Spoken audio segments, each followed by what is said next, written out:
अस्सलाम वालेकुम 9 क्लास। आज हम पढ़ रहे हैं apoptosis and necrosis, chapter number 5 का लास्ट टॉपिक है। एपोप्टोसिस और नेक्रोसिस क्या है? कोई भी ऑर्गेनिज्म है उसकी बॉडी किससे मिलकर बनी है? सेल्स से। और जो सेल्स हैं उनका एक स्पेसिफिक टाइम होता है, उसके बाद उन्होंने ख़त्म होना ही होना है। तो हमारी बॉडी में अगर सेल्स का अपने टाइम के बाद जितने भी उनकी लाइफ थी उन्होंने अपना सारी एक्टिविटीज़ परफॉर्म की, उसके बाद जब उन्होंने ख़त्म होना है तो उसमें जो प्रोसेस होगा वो होगा एपोप्टोसिस।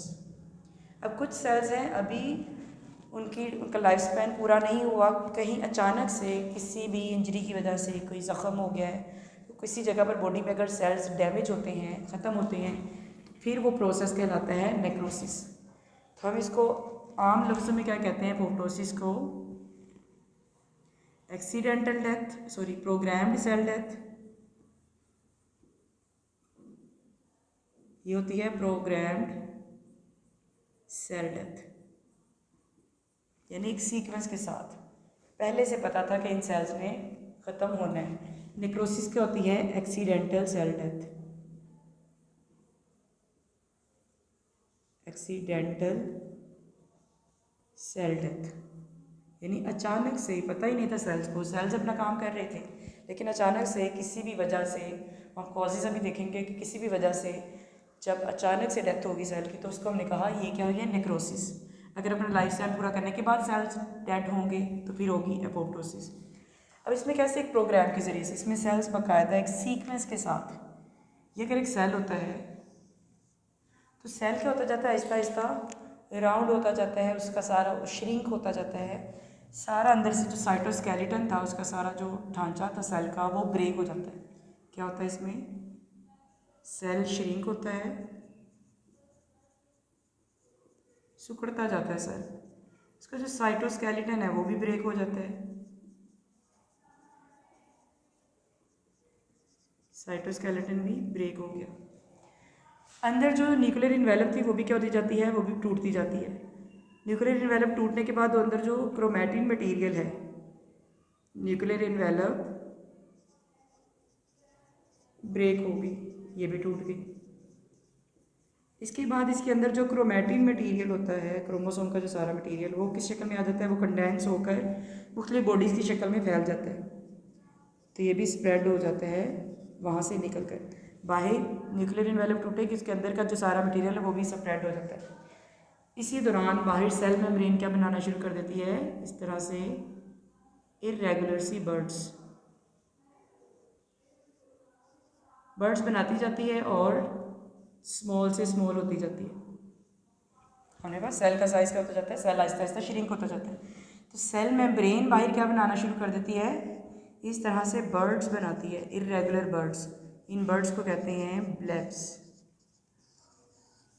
ये जो बर्ड्स हैं ये असल में क्या है? सेल मेम्ब्रेन पर जो बन रही है ये थी ब्लेब्स। ब्लेब्स यहाँ से टूटती हैं, सेपरेट होती जाती हैं, इस तरह से अलग अलग होती जाती हैं। तो ब्लेब्स क्या करती हैं? यहाँ से सेपरेट होती हैं। जब ये सेपरेट हो जाती हैं तो अब इन्हें क्या कहते हैं? जब साथ लगी हुई थी तो उन्हें ब्लेब्स कह रहे थे, जब ये सेपरेट होगी तो इन्हें क्या कहा? Apoptotic bodies. तो यहाँ पर दो शॉट हैं। ब्लेब्स क्या होती हैं? सेल मेम्ब्रेन जो बर्ड्स बना रही थी उन्हें ब्लेब्स कहा, वो जब सेपरेट हुई तो उन्हें कहा एपोप्टोटिक बॉडीज़। अब ये एपोप्टोटिक बॉडीज़ यहाँ से सेपरेट होकर कहाँ जाएंगी? इनको दूसरे सेल्स क्या कर लेते हैं? इनकी फेगोसाइटोसिस, इन्हें खा लेते हैं। फेगोसाइटोसिस क्या होता है? सॉलिड मटेरियल जब सेल लेते हैं तो ये सॉलिड फॉर्म में होती है, तो दूसरे सेल्स क्या करते हैं? इनको अपनी फूड के तौर पर इस्तेमाल कर लेते हैं। तो ये हो गया सारा इसका प्रोसीजर कि सेल्स एक प्रोग्राम के साथ किस तरह से उसमें सारा जो प्रोसीजर होगा। ये जो होती है एपोप्टोसिस, इसमें होता क्या क्या है कि सेल में सारी ये तब्दीलियाँ आई, इसका फ़ायदा भी है।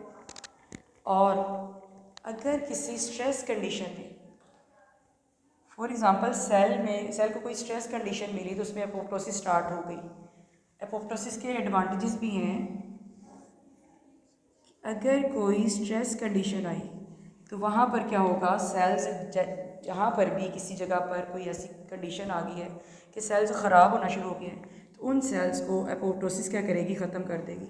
एपोप्टोसिस इस तरह से उनको ख़त्म कर देगी। तो स्ट्रेस कंडीशन में एपोप्टोसिस स्टार्ट हो जाती है उन सेल्स पर जो बॉडी के लिए डैमेज का बायस बन सकते हैं। तो एपोप्टोसिस जब स्टार्ट होगी तो वो सेल्स क्या करेंगे, फर्दर न्यूट्रिएंट्स भी बच जाएंगे जो उन्होंने इस्तेमाल करने थे, और जो बॉडी में नुकसान पहुंचाना था वो भी नहीं होगा इसकी वजह से। तो एपोप्टोसिस क्या है, एक एडवांटेजियस प्रोसेस है, इससे फ़ायदा भी होता है। और इसका एडवांटेज क्या है, स्ट्रेस कंडीशन में भी एपोप्टोसिस हो रही है, उसके बाद ड्यूरिंग डेवलपमेंट, ऑर्गेनिजम्स की डेवलपमेंट के दौरान एपोप्टोसिस होती है फॉर्मेशन ऑफ फिंगर्स के में। फिंगर्स की जो फॉर्मेशन हो रही है, formation of fingers.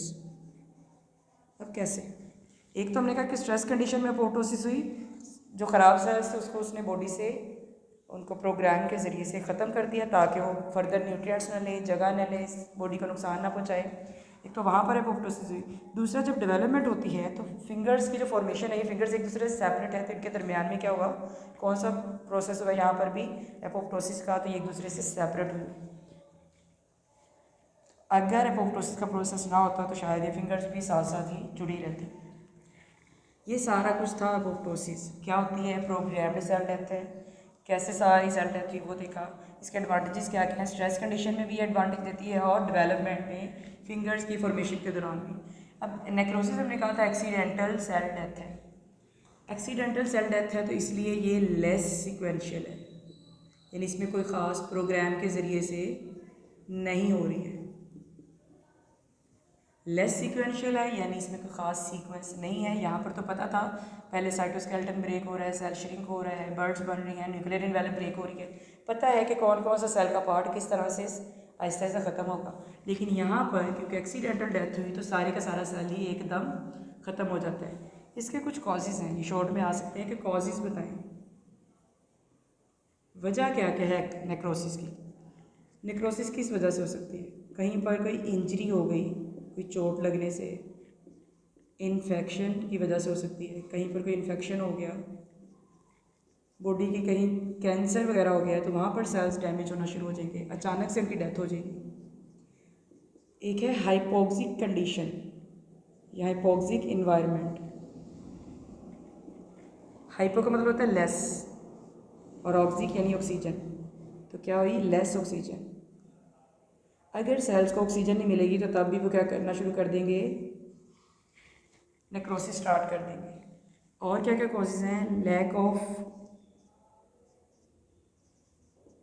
Proper care of wound site, lack of care of wound. Wound क्या होता है, ज़ख़म, कहीं ज़ख़म हो गया है उसकी हम केयर ही नहीं कर रहे हैं तो क्या होता जाएगा, वो ज़ख़म बढ़ता जाएगा और वहाँ पे जितने भी सेल्स आहिस्ता आहिस्ता वो बढ़ने की वजह से उनमें नेक्रोसिस होती जाएगी, सेल्स डैमेज होते जाएंगे।